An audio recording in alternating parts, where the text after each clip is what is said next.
నమస్కారం. లక్ష్యం కార్యక్రమానికి స్వాగతం. Indian institute of management cat 2019 notification విడుదలైంది. ఈసారి ఐఐఎం కోజికోడ్ వారు ఈ పరీక్షను నిర్వహిస్తున్నారు. డిగ్రీ పూర్తి చేసిన అభ్యర్థులు క్యాట్ రాసుకోవచ్చు. అప్లికేషన్ను పంపించడానికి ఆగస్టు నుండి సెప్టెంబర్ ఆఖరులోపు పంపించవచ్చు.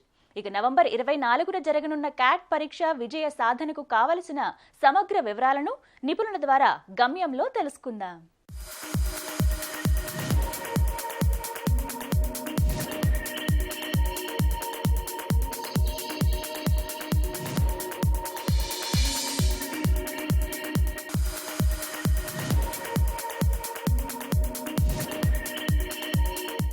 Cat exam common admission test notification July ఆఖరి వారంలో వచ్చింది. ఈ పరీక్ష నవంబర్ 24వ తారీఖుని కండక్ట్ చేయబడుతుంది. ఇండియన్ ఇన్స్టిట్యూట్స్ ఆఫ్ మేనేజ్మెంట్ ఐఐఎమ్స్లో అడ్మిషన్ కోసం ఈ పరీక్ష కండక్ట్ చేయబడుతుంది. దేశవ్యాప్తంగా ఉన్న ఐఐఎమ్స్తో పాటు 150 వేరే బి స్కూల్స్ అంటే ఎంబీఏ ప్రోగ్రామ్స్ ఆఫర్ చేసే వేరే ఇన్స్టిట్యూట్స్లో కూడా ఈ పరీక్ష స్కోర్ని బట్టి అడ్మిషన్స్ ఇవ్వడం జరుగుతుంది.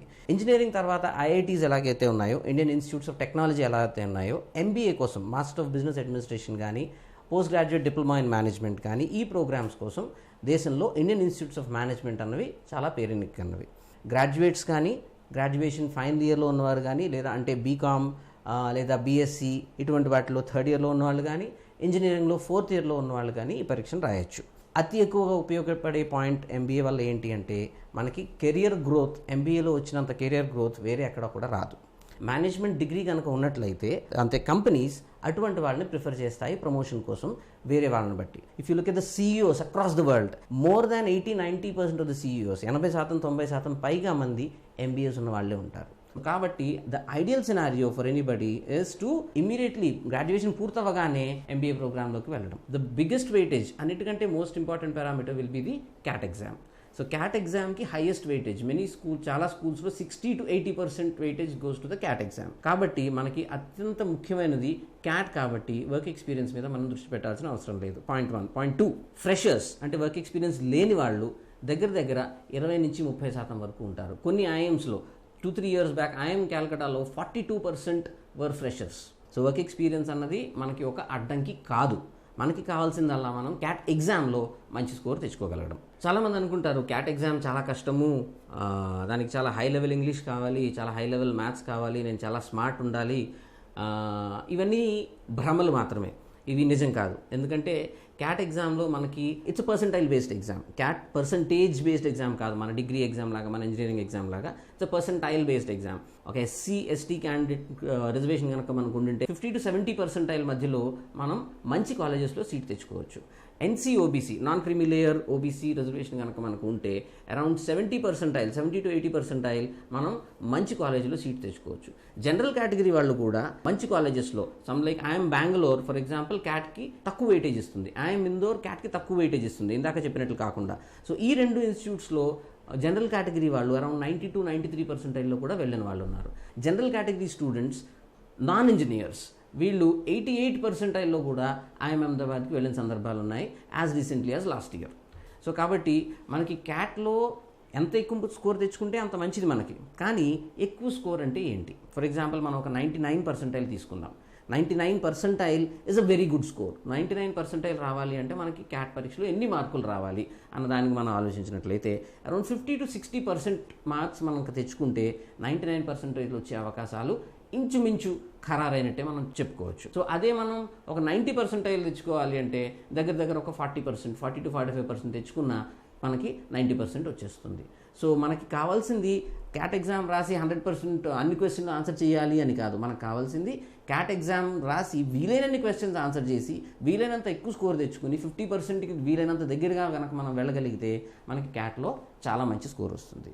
సో ఆ స్కోర్ తెచ్చుకోవాలంటే మనం థరో ప్రిపరేషన్ పెట్టాలి క్యాట్లో ఉన్న అన్ని ఏరియాస్లోనూ. ఏరియాస్ ఏంటి క్యాట్లో ఉన్నవి? Verbal ability and reading comprehension, data interpretation and logical reasoning, quantitative ability. Quantitative ability is majorly arithmetic, basic school level. 5th, 6th, 7th, 8th, 9th, 10th క్లాసెస్లో ఏవైతే నేర్చుకుంటారో 90%-95% of the quant section ఈ areas నుంచి వస్తుంది. 11th, 12th are intermediate first year, intermediate second year నుంచి కూడా చాలా కొన్ని questions వచ్చే అవకాశం ఉంది. కానీ అవి only the remaining 5% of the questions.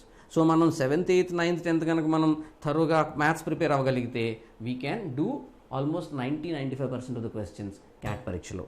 కానీ దీనికి కావాల్సింది మనం వీలైనంత త్వరగా మనం క్వశ్చన్స్ ఆన్సర్ చేయగలగడం. త్వరగా క్వశ్చన్స్ ఆన్సర్ చేయాలి అంటే కష్టమైన క్వశ్చన్స్ ఐడెంటిఫై చేసి వాటిని పక్కన పెట్టి సులువైన క్వశ్చన్స్ మనం మిస్ అవ్వకుండా ఆన్సర్ చేయగలగాలి.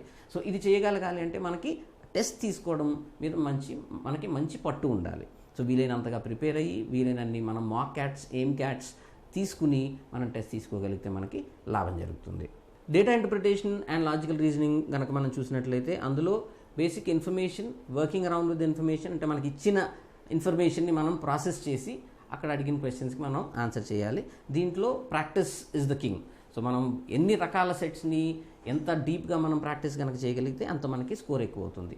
సో ఇందులో మనకు ముందుగా తెలియాల్సింది, మనం నేర్చుకోవాల్సింది పెద్దగా ఉండదు. ఎసెన్షియల్గా మన మెదడుకి ఆలోచించే అలవాటు చేయాలి. సో దానికోసం ప్రాక్టీస్ మనం ఎంత చేయగలిగితే అంత మనకి సహాయపడుతుంది. ఇంకా verbal ability and reading comprehension కనుక మనం వచ్చినట్లయితే అందులో హై లెవెల్ ఇంగ్లీష్, చాలా హెవీ వర్డ్స్ ఇటువంటివి ఏమీ ఉండవు. మనని ఎందులో టెస్ట్ చేస్తారు అంటే బేసికల్గా రీజనింగ్. సో అక్కడ సెక్షన్ పేరు ఇంగ్లీష్ అయినా కూడా మనం అక్కడ ఇచ్చిన వాక్యాన్ని ఎలా అర్థం చేసుకోగలం, ఆ వాక్యాన్ని దాని తర్వాత వాక్యంతో మనం జోడించి ఈ రెండింటికి మధ్యలో ఉన్న కనెక్షన్ని మనం ఎలా కనుక్కోగలం. ఈ వాక్యం చెప్తుంది, ఒకరు ఒక స్టేట్మెంట్ చేశారు అంటే వాళ్ళు ఏ అజంప్షన్తో, ఏ ఊహతో వాళ్ళు ఆ స్టేట్మెంట్ చేశారు, ఇటువంటి రీజనింగ్ ఎబిలిటీని అది టెస్ట్ చేస్తుంది. సో మన గ్రామర్ మీద క్వశ్చన్స్ ఇంచుమించు గత 7-8 సంవత్సరాలుగా గ్రామర్ క్వశ్చన్స్ క్యాట్లో రావు. సో మీరు గ్రామర్లో వీక్ అయినా మీరు బాధపడక్కర్లేదు. వొకాబులరీ బేస్డ్ క్వశ్చన్స్ గత 7-9 సంవత్సరాలుగా క్యాట్లో లేవు. సో వొకాబులరీ క్వశ్చన్స్ మీరు ఇంగ్లీష్లో నాకు పెద్ద పదాలు రావు అయినా కూడా మీరు చింతించాల్సిన అవసరం లేదు. కేవలం మీకు కావాల్సిందల్లా reasoning, verbal reasoning is what is required. So ఒక 2 వాక్యాల మధ్య కనెక్షన్ని, అజంప్షన్స్ని, ఇన్ఫరెన్సెస్ని ఇటువంటివి మనం చూసుకున్నట్లయితే మనం verbal ability and reading comprehension సెక్షన్లో బాగా చేయగలుగుతాం. దగ్గర మనకి క్యాట్కి ఇంకా ఒక 100-110 రోజులు ఉన్నాయి. ఈ 100-110 రోజుల్లో మనం ఒక నిర్దిష్టమైన ప్రణాళిక వేసుకుని మన స్ట్రాంగ్ ఏరియాస్, వీక్ ఏరియాస్ ఏంటి అన్నది మనం ఎయిమ్ క్యాట్స్ ఇవ్వడం ద్వారా మనం తెలుసుకుని, అట్ ద సేమ్ టైం మన వీక్ ఏరియాస్ ఏవైతే ఉన్నాయో వాటిని మనం బలపరుచుకోవడం ఇన్ టర్మ్స్ ఆఫ్ బాగా ప్రిపరేషన్ చేసి, ఫోకస్ ప్రిపరేషన్ చేసి ఆ ఏరియాస్ని మనం ఇంప్రూవ్ చేసుకోగలగడం మనం చేయాల్సిన పని 100 రోజుల్లో. అట్ ద సేమ్ టైం వారానికి అట్లీస్ట్ 2-3 మాక్ టెస్ట్ తీసుకుని ఆ మాక్ టెస్ట్ని అనలైజ్ చేసి మన స్ట్రాంగ్ ఏరియాస్, వీక్ ఏరియాస్ మనం అనుకున్నట్టే ఉన్నాయా, లేదా మనం ఒక ఏరియాలో వీక్ అనుకున్నాము కానీ అక్కడ వీక్నెస్ చూపించేది వేరే ఏరియాలో అన్న పరిస్థితి వస్తుందా అన్నది మనం రెగ్యులర్గా మనం అంచనా వేసుకుంటూ ఈ మాక్ టెస్ట్ ద్వారా మనం రాబోయే దగ్గర 4 నెలలు ఉంది. November 4th వీక్లో మనకి ఎగ్జామ్. సో ఇంచుమించు ఉన్న మన దగ్గర ఈ 4 నెలల్ని మనం సద్వినియోగపరచుకోవాలి. 40,000 ర్యాంక్, ఒకసారి ఆలోచించండి. 40,000 ర్యాంక్ అంటే చాలా పెద్ద ర్యాంక్. ఒక విద్యార్థి తెచ్చుకున్నట్లయితే ఆ విద్యార్థికి దగ్గర 10 లక్షలు జీతంతో per annum, 10 lakhs per annum జీతం వచ్చే అవకాశాలు చాలా బాగా ఉన్నాయి. ఐఐటి జామ్ 2020 ప్రవేశాల కోసం ప్రకటన వెలువడింది. ఈ పరీక్షను ఈసారి ఐఐటి కాన్పూర్ వారు నిర్వహించనున్నారు. కంప్యూటర్ బేస్డ్ పరీక్ష ద్వారా joint MSc, PhD, MSc dual degree ప్రోగ్రాముల్లో ప్రవేశాన్ని పొందవచ్చు. ఈ నేపథ్యంలో జామ్ పరీక్షకు సంబంధించిన సమగ్ర వివరాలను నిపుణుల ద్వారా తెలుసుకుందాం.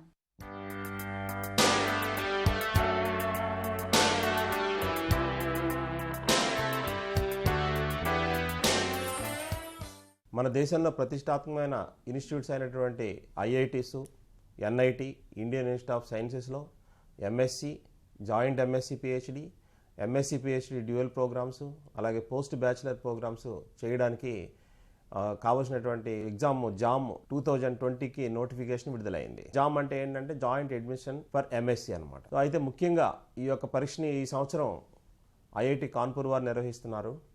ఈ జామ్కి అప్లై చేయడానికి 5th సెప్టెంబర్ నుంచి అప్లికేషన్ ప్రాసెస్ స్టార్ట్ అవుతుంది. Online application process. దీని యొక్క చివరి తేదీ 8th October 2019. ఈ యొక్క జామ్ అనేటటువంటి ఎగ్జాము 9th February 2020 జరుగుతుంది. సో ఇప్పుడు బీఎస్సీ చదువుతున్న విద్యార్థులు, ముఖ్యంగా ఫైనల్ ఇయర్లో ఉన్న విద్యార్థులు కూడా దీనికి వాళ్ళు ఎలిజిబిలిటీ ఉంటుంది. ఇక్కడ ఏంటంటే ఈ యొక్క జామ్ అనేటువంటి ఎగ్జామ్కి స్టూడెంట్ పేపర్స్ని సెలెక్ట్ చేసుకోవాల్సి ఉంటుంది అనమాట. ముఖ్యంగా వీళ్ళకి 7 పేపర్స్ కింద డివైడ్ చేయడం జరిగింది. అందులో బయోటెక్నాలజీ, అలాగే బయలాజికల్ సైన్స్, అలాగే ఫిజిక్స్, కెమిస్ట్రీ, తర్వాత జియాలజీ, ఇది కాకుండా మ్యాథమెటిక్స్, అలాగే మ్యాథమెటికల్ స్టాటిస్టిక్స్. అంటే ఏదైనా ఒక విద్యార్థి నేను 2 పేపర్స్ సెలెక్ట్ చేసుకుంటానంటే అవకాశం కూడా ఉంటుందన్నమాట. అయితే విద్యార్థి గమనించాల్సినటువంటిది ఏంటంటే కొన్ని పేపర్లు ఏమో ఉదయం వస్తాయి, కొన్ని మధ్యాహ్నం వస్తాయి. కాబట్టి మీరు సెలెక్ట్ చేసుకునేటువంటి పేపర్లు 2 ఒకే సెషన్లో లేకుండా చూసుకోవాల్సిన అవసరం ఉంటుంది. అయితే ఈ యొక్క పరీక్షా విధానం ఎలా ఉంటుందో చూసినట్లయితే మార్నింగ్ ఒక 3 అవర్స్, అలాగే మధ్యాహ్నం రాసేటువంటి పేపర్స్ కూడా 3 అవర్స్ డ్యూరేషన్ ఉంటుంది. ఈ 3 అవర్స్లోనూ ఒక 60 ప్రశ్నలు రాయాల్సి ఉంటుందన్నమాట. అన్నీ కూడా మల్టిపుల్ చాయిస్ క్వశ్చన్స్, అలాగే multiple select questions, numerical answer type 3 భాగాలుగా ఉంటాయన్నమాట. అంటే ఈ 60 క్వశ్చన్స్ మనం తీసుకున్నట్లయితే ఫస్ట్ పార్ట్లో ఏంటంటే మల్టిపుల్ చాయిస్ క్వశ్చన్స్, ఎంసీక్యూస్ అంటాం. ఈ ఎంసీక్యూస్ ఒక 30 ప్రశ్నలు ఉంటాయి. ఈ 30లో ఒక 10 ప్రశ్నలు 1 మార్క్ క్వశ్చన్స్ ఉంటాయి, ఒక 20 ప్రశ్నలు 2 మార్క్స్ ఉంటాయి. తర్వాత మల్టిపుల్ సెలెక్ట్ తీసుకున్నట్లయితే ఒక 10 క్వశ్చన్లు ఉంటాయి, 10 కూడా 2 మార్కుల ప్రశ్నలుగా ఉంటాయి. అలాగే న్యూమరికల్ ఆన్సర్ టైప్ తీసుకుంటే ఇక్కడ మనకు ఒక 20 ప్రశ్నలు ఉంటాయి. అంటే ఒక 10 1 మార్క్ క్వశ్చన్స్ ఉంటాయి, 10 2 మార్క్ క్వశ్చన్స్ ఉంటాయి. ఇక్కడ ఏంటంటే మల్టిపుల్ చాయిస్ క్వశ్చన్స్ వరకు తీసుకున్నట్లయితే ఉన్న ఆన్సర్స్లో ఏది కరెక్టో అది సెలెక్ట్ చేసుకోవాల్సి ఉంటుంది స్టూడెంట్. ఈ మల్టిపుల్ చాయిస్ క్వశ్చన్స్లో నెగిటివ్ మార్కింగ్ సిస్టమ్ ఉంటుంది, 1/3 అనమాట. అంటే ఒక క్వశ్చన్ తప్పు అయితే 1/3 నెగిటివ్ మార్క్ ఉంటుంది. మల్టిపుల్ సెలెక్ట్ అనేటువంటి క్వశ్చన్స్లో ఒక ప్రశ్నకు కింద ఇచ్చినటువంటి ఆప్షన్స్లో అయితే 1 రైట్ అవ్వచ్చు, లేకపోతే 2 రైట్ అవ్వచ్చు, 3 రైట్ అవ్వచ్చు. సో విద్యార్థి ఏం చేయాలంటే అందులో కరెక్ట్ అయిన అన్ని ఆన్సర్స్ కూడా టిక్ చేయాల్సిన అవసరం ఉంటుంది. ఇక్కడ మీరు ఏదైతే సబ్జెక్ట్ని సెలెక్ట్ చేసుకుంటున్నారో ఆ యొక్క సబ్జెక్టు సిలబస్ అంటే ఏ అంశాలు ఉంటాయి, ఆ అంశాల్లో మళ్ళీ ఇండివిజువల్గా టాపిక్స్ ఏముంటాయి అనేటటువంటిది వెబ్సైట్లో క్లియర్గా ఇవ్వడం జరిగింది. ఇక్కడ విద్యార్థి ఏం చేయాలంటే ఒక్కసారి బేసిక్స్ని రివైజ్ చేసుకోవాలి. బేసిక్స్ని రివైజ్ చేసుకుని మీ యొక్క పుస్తకాల పరిధి దాటి ఇంకొంచెం ఏదన్నా అడ్వాన్స్గా పేపర్స్ ఏమైనా ఉన్నాయా, లేకపోతే ఏమన్నా ప్రిస్క్రైబ్డ్ బుక్స్ ఏమైనా ఉన్నాయా చూసుకుంటూ కొంచెం అప్లికేషన్ ఎక్కువ చేయాలన్నమాట. అంటే ఒక ఫిజిక్స్ అనే సబ్జెక్ట్ తీసుకున్నాను, కాన్సెప్ట్ మీకు తెలుస్తుంది, కాన్సెప్ట్ 3-4 పేజీలో ఉన్న అప్లికేషన్ కొన్ని 100 పేజీలకు తీసుకెళ్ళవచ్చు. సో అందువల్ల ఏం చేయాలంటే ఈ యొక్క పరీక్షకు సన్నద్ధమైనటువంటి విద్యార్థులు మీకు ఓల్డ్ పేపర్స్ కూడా వాళ్ళ యొక్క వెబ్సైట్లో ఇవ్వడం జరిగింది. అవి ఆ ఓల్డ్ పేపర్స్ చూస్తే మీకు ఏం అర్థమవుతుందంటే అసలు ఎగ్జామినేషన్ ఓరియంటేషన్ అర్థమవుతుంది. అంటే ప్రశ్నల యొక్క సరళి ఎలా ఉంటుంది, నేను ఎంత లోతుగా ప్రిపేర్ అవ్వాలి, ఎంతవరకు ప్రిపేర్ అవ్వాలి అనేటువంటి విషయం తెలుస్తుంది. అయితే మీరు ఒక 2, 3, 4 ఏళ్ళు పేపర్లు చేశారనుకోండి, ఒకసారి మీరు బేసిక్స్ అన్ని రివైజ్ చేసుకుని ఒక మంచి నోట్స్ రాసుకుని తర్వాత కొంత అడ్వాన్స్డ్గా ఉండేటటువంటి రెఫరెన్స్ బుక్స్ అవి తీసుకుని మీరు కొంచెం ప్రాక్టీస్ చేస్తుంటే ఏమవుతుందంటే ఇక్కడ మీకు అనిపించవచ్చు 60 ప్రశ్నలే కదా 3 గంటల వ్యవధి ఉందని. ఒక్కొక్క క్వశ్చన్ చాలా సమయం పడుతుంది. సో అందువల్ల ఏం చేయాలంటే మీరు ఎక్కువ ప్రాక్టీస్ చేయాలి. సో అందుని మీరు ఏం చేయాలంటే నాకు ఏదైనా ఒక స్పెషలైజేషన్ చదవాలంటే మీరు ఆ నోటిఫికేషన్ క్షుణ్ణంగా కానీ పరిశీలిస్తే మీకు అసలు డిగ్రీలో ఏ సబ్జెక్ట్ కావాలి, ఇంటర్మీడియట్లో ఏదైనా ఒక కంపల్సరీ సబ్జెక్ట్ ఉందా అని వాళ్ళు ఇవ్వడం జరిగింది. సో అంటే రెగ్యులర్గా మీరు చదువుకుంటూ రోజుకి మీకు ఒక 2 గంటలో 3 గంటలో 4 గంటలో సమయాన్ని దీనికి వెచ్చించి కొంచెం జాగ్రత్తగా ప్రాక్టీస్ చేసుకుంటే మీకు ఆ ఎగ్జామ్ అటెండ్ అవ్వడానికి ఒక సన్నద్ధత వస్తుందన్నమాట. ఈ యొక్క జామ్కు అప్లై చేయడానికి ఏంటంటే పర్సంటేజీ 55% ఉండాలన్నమాట అన్ని సబ్జెక్ట్స్ కలిపి, ఇంక్లూడింగ్ లాంగ్వేజెస్. ఈ రకంగా ఈ యొక్క జామ్ 2020కి మీరు చక్కటి ప్రణాళికను తయారు చేసుకొని ఒక క్రమమైన పద్ధతిలో ఎగ్జామ్ ఓరియంటేషన్ను గమనిస్తూ మీరు ఒక విలువైన సమయాన్ని వెచ్చించి ఇందులో మీరు లోతుగా అధ్యయనం చేసుకుంటూ వెళ్తే చక్కటి ప్రతిష్టాత్మకమైన ఇన్స్టిట్యూట్లో జాయిన్ అవ్వడానికి మీకు మార్గం చాలా సుగమం అవుతుందని, ఇందులో మీరు అందరూ విజయం సాధిస్తారని ఆశిస్తున్నాను. విద్యార్థులు కానీ వ్యక్తులు కానీ తమ ఆలోచనలు గొప్పగా ఉన్నతంగా ఉంటే జీవితంలో ఉన్నత లక్ష్యాలను చేరుకోవచ్చని వ్యక్తిత్వ వికాస నిపుణులు అంటున్నారు. ఆలోచనలు ఉన్నతంగా ఉండటం అన్న విషయాలను ఏ కోణంలో అర్థం చేసుకోవాలి, వాటిని నిత్య జీవితంలో ఎలా అమలుపరుచుకోవాలి అన్న అంశాలు అత్యంత కీలకం. ఈ నేపథ్యంలో విలువలతో కూడిన ఉన్నత ఆలోచనలు అంటే ఎలా ఉండాలో నిపుణుల మాటల్లో ఇప్పుడు తెలుసుకుందాం.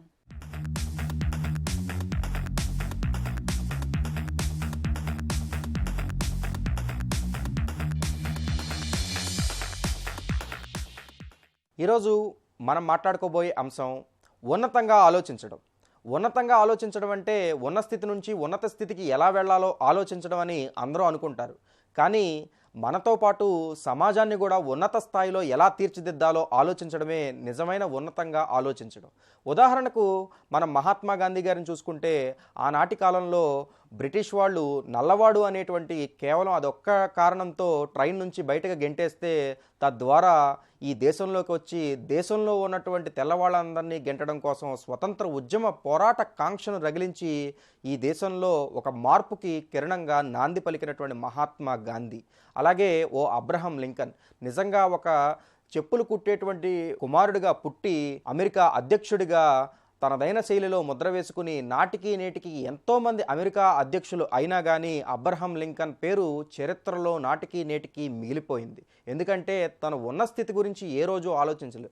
ఉన్నతంగా ఎలా బ్రతకాలి, తన చుట్టూ ఉన్న సమాజానికి వికాసం కోసం ఎలా పాటుపడాలి అని ఆలోచించారు. కాబట్టే నాటికి నేటికి ఆ మహనీయుల పేర్లని తలుచుకుంటూనే ఉన్నాం. ఈ మధ్యకాలంలో చూసుకుంటే ఏపీజే అబ్దుల్ కలాం ఒక సాధారణ రామేశ్వరంలో ఉన్నటువంటి ఒక సాధారణ కుటుంబంలో నుంచి పుట్టి ఒక చేపలు పట్టే మత్స్యకార కుటుంబంలో పుట్టినటువంటి ఏపీజే అబ్దుల్ కలాం భారత రాష్ట్రపతిగా ఎన్నికై తద్వారా దానితో పాటు ఎన్నో సేవలను అందించి రాష్ట్రపతి పదవి అయిపోయిన తర్వాత కూడా ఒక సామాన్యుడిగా బ్రతుకుతూ అనేకమైనటువంటి విజయాలను అందించి దేశం కోసం అహర్నిశలు పోరాడి కష్టపడి దేశంలో మిసైల్ మ్యాన్ ఆఫ్ ఇండియాగా ఆయన తీర్చిదిద్దబడడం ఆయన ఆలోచనలే ప్రధాన కారణం.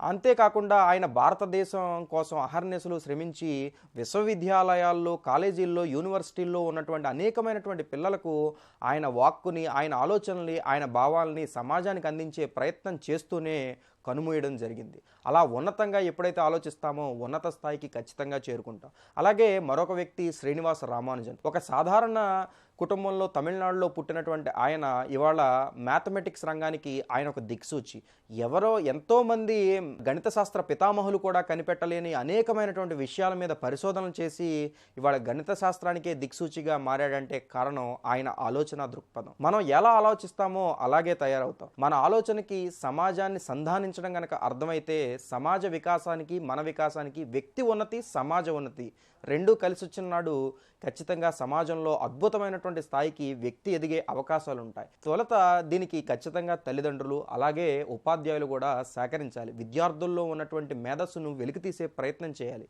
విద్యని అందరూ చదువుతున్నారు కానీ ఆలోచించి దానిలో ఉన్నటువంటి నిజమైన సారాన్ని పట్టుకునే ప్రయత్నం చేయట్లేదు. ఎందుకంటే అనతి కాలంలో మార్కులు, ర్యాంకుల వేటలో బట్టి పట్టే విద్యా విధానం విద్యార్థులకి పట్టించడం వల్ల తద్వారా అధ్యయన శక్తి తగ్గిపోతుంది. దీని పర్యవసానమే సమాజంలో విద్యార్థులు అధ్యయనం చేసే శక్తి తగ్గిపోతుంది. దానివల్లనే సమాజానికి, విద్యార్థుల్లోనూ అంతేకాకుండా వ్యక్తిగాను అనేక సమస్యల్ని ఎలా అర్థం చేసుకోవాలో, ఆ సమస్యలకు పరిష్కారాలను ఎలా రాబట్టాలో అర్థం కాక సతమతమవుతూ ఉన్నారు. కనుక చిన్ననాటి నుంచి చదువు చదివేటప్పుడు ఆ చదువు నేను ఎందుకు చదువుతున్నాను, ఆ చదువు నా జీవితానికి ఎలా పనికొస్తుంది, ఆ ఉన్న చదువులో ఉన్నటువంటి సారాన్ని నా నిజ జీవితంలో నేను ఎప్పుడైనా ఉపయోగిస్తున్నానా, ఆ చదువుని ఏ రకంగా ప్రతిబింబిస్తే నేను దాని నుంచి అర్హత సాధించి మంచి స్థాయికి వెళ్తాను అనేటువంటిది అర్థం చేసుకున్న నాడే విద్యార్థి ఉత్తమంగా తీర్చిదిద్దబడతాడు. అలా తీర్చిదిద్దబడినటువంటి విద్యార్థులు మాత్రమే సమాజ వికాసానికి అద్భుతంగా ఉపయోగపడే అవకాశాలు ఉంటాయి. ఒక సరైన ప్రణాళిక, సరైన నేపథ్యం, సరైన గురువుని ఎన్నుకోవడం, సరైన మెంటర్గా ఎవరినైనా పెట్టుకుని వారిని నిరంతరం సందేహాలు, సలహాలు, సూచనలు తీసుకుంటూ వాటిని అమలుపరుచుకుంటూ జీవితంలో ఒక రోజుకు ముందడుగు వేసుకుంటూ వెళ్తే ఖచ్చితంగా విజయం సాధిస్తారు.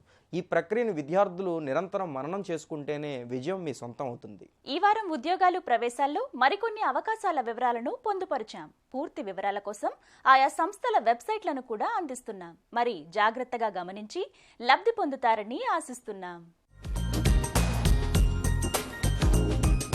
ఎయిమ్స్ న్యూఢిల్లీ నర్సింగ్ ఆఫీసర్ పోస్టులు 503.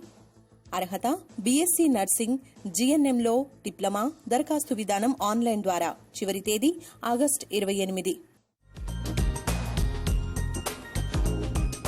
కల్పనా చావ్లా ప్రభుత్వ medical college faculty medical officer పోస్టులు 82. అర్హత సంబంధిత స్పెషలైజేషన్లో ఎండి, టీచింగ్ అనుభవం. దరఖాస్తు విధానం ఆన్లైన్ ద్వారా. చివరి తేదీ August 14. National thermal power corporation వివిధ విభాగాల్లో ట్రైనీ పోస్టులు 79. అర్హత సంబంధిత ఐటీఐ డిప్లొమా. దరఖాస్తు విధానం ఆన్లైన్ ద్వారా. చివరి తేదీ August 31. National power training institute hydro power plant ఇంజనీరింగ్లో ప్రవేశాలు. అర్హత బీఈ బీటెక్. దరఖాస్తు విధానం ఆన్లైన్ ద్వారా. చివరి తేదీ September 13. CIPET Hyderabad plastic products manufacturing operative ప్రోగ్రాంలో ప్రవేశాలు. అర్హత 10వ తరగతి ఐటీఐ డిప్లొమా. దరఖాస్తు విధానం ఆఫ్లైన్ ద్వారా. చివరి తేదీ August 20. Indian plywood industries research and training institute PG diploma ప్రోగ్రాంలో ప్రవేశాలు. అర్హత బీఎస్సీ. దరఖాస్తు విధానం ఆఫ్లైన్ ద్వారా. చివరి తేదీ ఆగస్టు 31. ఈ వారం లక్ష్యం కార్యక్రమం మీకెంతగానో ఉపకరిస్తుందని ఆశిస్తాం. మీ అభిప్రాయాలు, సూచనలు మా ఇమెయిల్కు పంపించండి. మా ఇమెయిల్ ఐడి laksham@etv.co.in. వచ్చే వారం మరికొన్ని అంశాలతో మళ్ళీ మీ ముందుకొస్తుంది మీ లక్ష్యం. అంతవరకు సెలవు. నమస్కారం.